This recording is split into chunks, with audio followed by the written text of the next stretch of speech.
Bapak Ibu dong tidak akan sangka-sangka bahwa dia akan melakukan stand up comedy di atas panggung ini.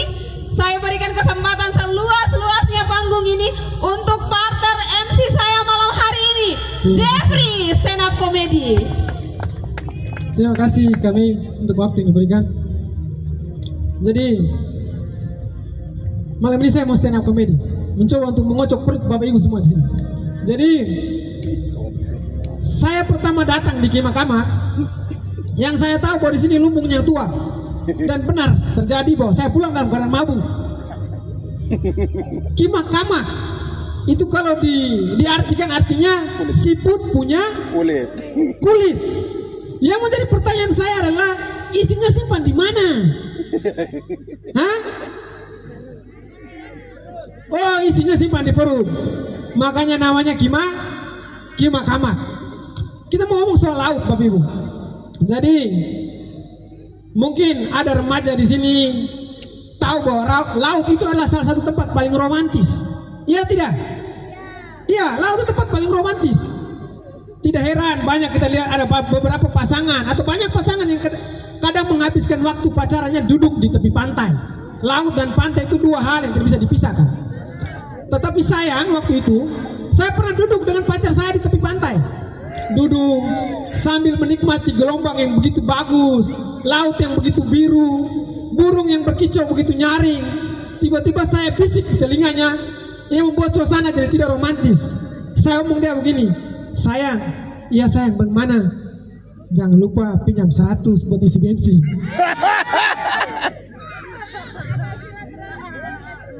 Jadi sebenarnya bahwa cerita rakyat tadi itu salah satu bentuk komunikasi paling sederhana untuk mewarisi budaya.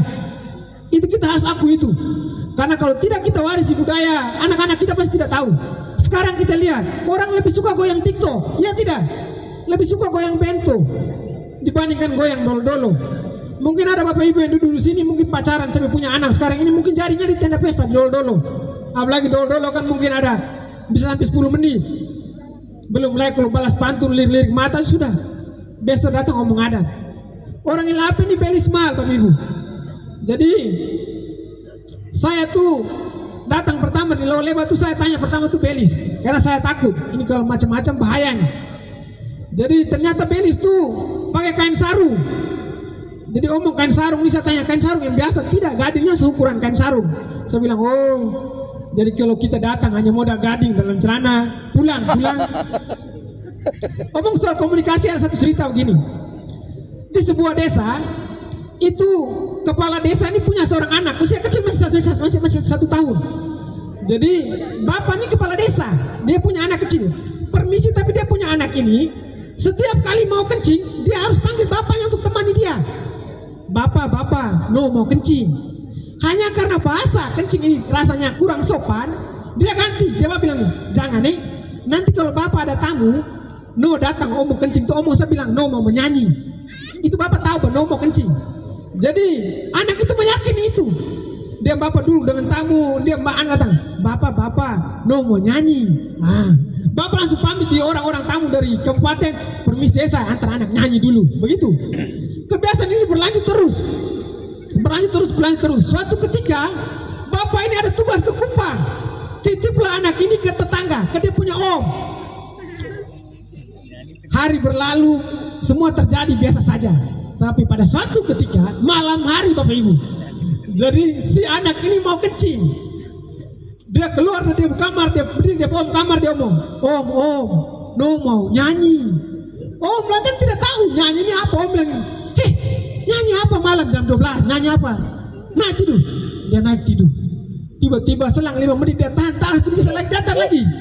Om, no mau nyanyi. Langsung om itu bilang, nyanyi apa nenek di sebelah tuh ada sakit. Tiba-tiba kan dia sudah tidak tahan lagi datang omong. No mau nyanyi. Terpaksa om yang tidur di balai-balai itu langsung omong, nyanyi tapi pelan-pelan nih di om telinga. Ada terus buka terhadap kencing mama. Salah pendidikan. Ini sebenarnya suatu cerita yang memaknai komunikasi. Bagaimana kita mentransfer ilmu, kita transfer cerita. Contohnya seperti cerita rakyat yang tadi. Ngomong soal cerita rakyat ini saya pernah dengar bapak saya cerita begini. Seorang bapak nih dia punya anak nona. Anak nona ini cantik sekali. Anak cuma satu biji, perempuan ini saja. Ini terkait proses kawin mawin. Jadi karena biasanya cinta paling besar terhadap anak perempuan itu adanya di bapaknya. Jadi dia bapak pesan ini, nona, nanti engkau menikah tuh engkau akan hadapi malam pertama. Di mana? Malam pertama itu apa? Malam pertama itu apa bapak? Sudah engkau tenang, nanti engkau akan alami malam pertama. Bapaknya pesan di engkau nona, nanti saat engkau mau nikah, kalau laki-laki itu suruh beraba, engkau pegang engkau punya leher, pegang engkau dengan kepala, engkau bilang saja, bapak mangga. Terus bagaimana bapak? Terus kalau dia suruh beraba sampai ke bawah, engkau bilang saja bapak pupaya. Terus bapak, kalau dia suruh cium engkau nona, engkau bilang saja bengkuang. Malam pertama pun tiba bapak ibu. Jadi saat malam pertama masuk ke dalam kamar, bapak ini sedih sekali. Biasa, bapak kalau melepaskan anak perempuan itu sedihnya luar biasa. Jadi si bapak ini duduklah di depan kamar pengantin ini. Di saat malam pertama pesta hura-hara dol-dol selesai, masuk ke dalam kamar. Sesampai dalam kamar, bapak pelan-pelan datang ambil kursi, duduklah di pintu. Tiba-tiba malam pertama itu berlangsung. Anak dalam kamar bilang, bapak, mangga bapak. Oh dia bapak, aduh siapa ada orang suruh beraba. Tiba-tiba datang lagi depan, bapak, pupaya bapak. Dia bapak, aduh Tuhan, dia suruh berapa semana sampai di bawah. Tetapi laki-laki ini kan ngeri, gerakan itu lincah. Sampai pada saat ketiga, dia rubuh raba semua, cium rubuh raba semua. Terakhir dia mana bilang apa?